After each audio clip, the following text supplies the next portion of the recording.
इयम् आकाशवाणी। सम्प्रति वार्ताः श्रूयन्ताम्। प्रवाचिका सुषमा कुमारी।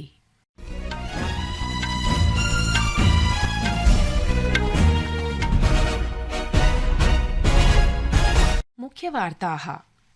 प्रधानमन्त्री नरेन्द्र मोदी प्रबलं प्रतिपादितवान् यत् तदीय प्रशासनं राजनीतिम् अपाकृत्य भारतं विकसित राष्ट्र विनिर्माणपथि अग्रेसरणाय कृतसंकल्पं विद्यते। झारखण्ड राज्ये द्वितीय चरणाय महाराष्ट्रे एकचरणीय विधानसभा निर्वाचनाय च प्रचाराभियानं द्रुतगत्या प्रचलति। छत्तीसगढ़ राज्ये नारायणपुरे अद्य सुरक्षाबलैः साकं सञ्जाते संघर्षे 5 माओवादिनः मारिताः। अखिलदेशे अद्य राष्ट्रिय प्रेस दिवसः परिपाल्यते। अपि च दिल्ली एनसीआर क्षेत्रेषु वायोः गुणवत्ता गम्भीरश्रेण्यां प्रविष्टा।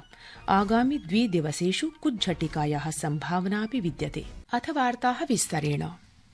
प्रधानमन्त्री नरेन्द्र मोदी प्रबलं प्रतिपादितवान् यत् तदीय प्रशासनं राजनीतिम् अपाकृत्य भारतं विकसित राष्ट्र विनिर्माणपथि अग्रेसरणाय कृतसंकल्पं विद्यते।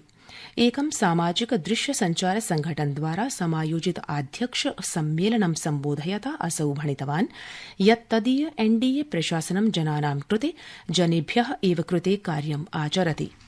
हमारी सरकार का पर्पज बड़ा है। हम progress of the people, progress by the people, progress for the people के मंत्र को लेकर चल रहे हैं। हमारा उद्देश्य नया भारत बनाने का है, भारत को विकसित बनाने का है। और जब हम इस विराट लक्ष्य को लेकर निकल पड़े हैं तो भारत की जनता ने भी हमें अपने विश्वास की पूंजी सौंपी है।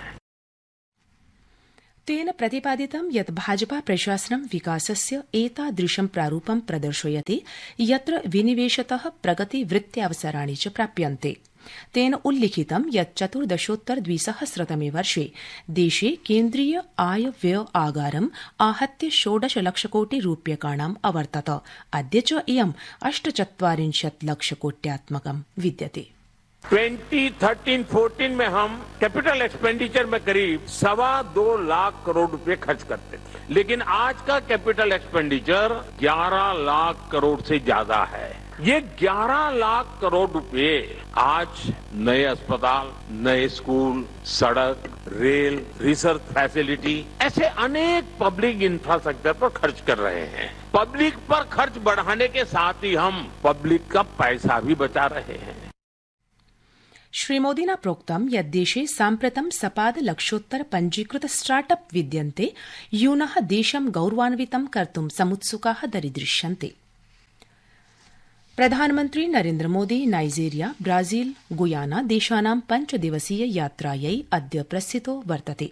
स्वीय प्रस्थान वक्तव्ये प्रधानमन्त्रिणा भणितं यत् पश्चिमी अफ्रीकी क्षेत्रे नाइजीरिया देशे तस्य इयं प्रथमा यात्रा विद्यते। श्रीमोदिना प्रोक्तं यत् तस्य यात्रा इयं सामरिक सहयोगस्य नूतन अवसरः प्रस्तोष्यति, या लोकतन्त्र बहुलवादे च पारस्परिक विश्वासे आधारिता भविष्यति।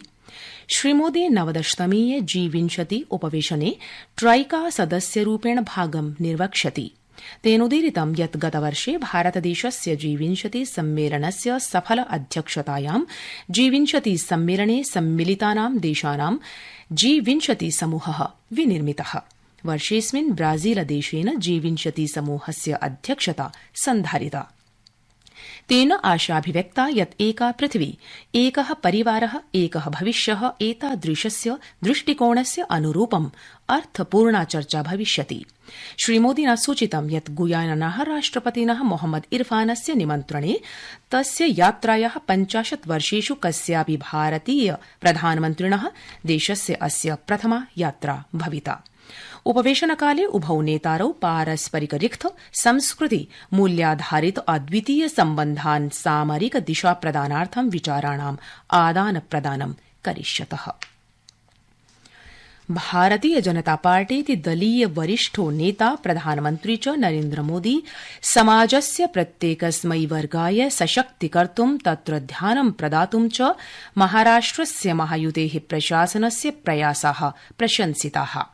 मेरा बूथ सबसे मजबूत इति कार्यक्रमान्तर्गतं महाराष्ट्रस्य भारतीय जनता पार्टीति दलीय कार्यकर्तृभिः साकं सामाजिक अन्तर्जाल माध्यमेन संलपन् असौ प्रोक्तवान् यत् महाराष्ट्रस्य जनाः महायुतेः सर्वकारस्य सार्ध-द्विवर्षपूर्त्यवसरे पूर्णतः सन्तुष्टाः सन्ति। झारखण्डे एनडीए तथा INDIA इत्येतयोः द्वयोः दलयोः राजनेतारः द्वितीयचरणस्य विधानसभा निर्वाचनार्थं स्वपक्षस्य प्रत्याशिनः समर्थने मतदानं प्रदातुं राज्ये परिभ्रमन्ति। भाजपेति दलस्य वरिष्ठो नेता तथा राज्यीय केन्द्रीय गृहमन्त्री अमित शाहः आरोपितवान् यत् हेमन्त सोरेन सर्वकारः केवलं मतान् अवाप्ताय आदिवासी समुदायानां प्रयोगं करोति। दुमकायाः गान्धी उद्याने एकां नैर्वाचनिक सभां सम्बोधयन् इदमुक्तं श्री शाहः अवदत् यत् यूपीए सर्वकारेण राज्यस्य आदिवासीनां कल्याणाय धनं न आवंटितम्। सिर्फ आदिवासियों का नाम लेकर आदिवासियों का वोट प्राप्त कर भ्रष्टाचार करने का काम करे। हेमंत बाबू, यूपीए की सरकार थी जिसको आपका समर्थन था।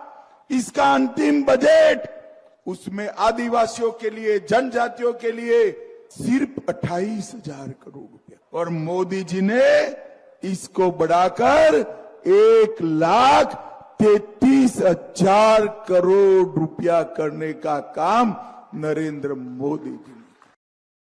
जामताड़ायां विधानसभा संबोधयन् भाजपादलस्य वरिष्ठ नेता तथा विधानसभा सह प्रभारी हेमन्त विश्व शर्मा हेमन्त सोरेनस्य उपरि मिथ्या प्रतिज्ञां कृतवान् यत् आरोपितवान्। श्री शर्मा अवदत् यत् हेमन्त सोरेन सर्वकारम् अपसारयितुं निर्वाचनम् एव समीचीनः समयः अस्ति। क्या बोले थे हेमंत सोरेन कि 5 लाख युवाओं को नौकरी देगा। क्या आपका घर में किसी को नौकरी मिला? बहू और बेटा का शादी होने में सोने का सिक्का मिलेगा। किसी को मिला सोने का सिक्का? अपरपक्षे झामुमो दलस्य वरिष्ठ नेता मुख्यमन्त्री च हेमन्त सोरेनः दुमकायाम् एकां नैर्वाचनिक जनसभां सम्बोधयन् आरोपितवान् यत् राज्ये निर्वाचनावधौ केन्द्रेण ईडी सीबीआई दले च नियोजितम्। 1 साल से यहाँ कई मंत्री यहाँ पर चक्कर लगा रहे। हमारे सरकार बनने के दूसरे घंटे से ही सरकार गिराने में लगे ये लोग धन बल के दम पर चुनाव को अंजाम देना चाहते हैं। आज जब राजनीतिक लड़ाई ये नहीं सक पाते हैं तो ईडी, सीबीआई, इनकम टैक्स, जितने भी संवैधानिक संस्था है, सभी को चुनाव में सक्रिय कर रखा है। आज पूरे राज्य में ये लोग पूरी ताकत के साथ विपक्ष के लोगों को कमजोर करने का, डराने का, धमकाने का भी लगे हुए। कांग्रेस अध्यक्षः मल्लिकार्जुन खर्गे जामताड़ा खिजरी क्षेत्रयोः जनसभे कुर्वन् अस्ति।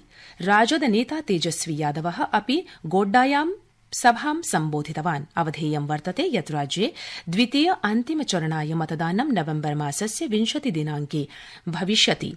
तत्रैव मतानां गणना मासस्यास्य 23 दिनाङ्के भविष्यति।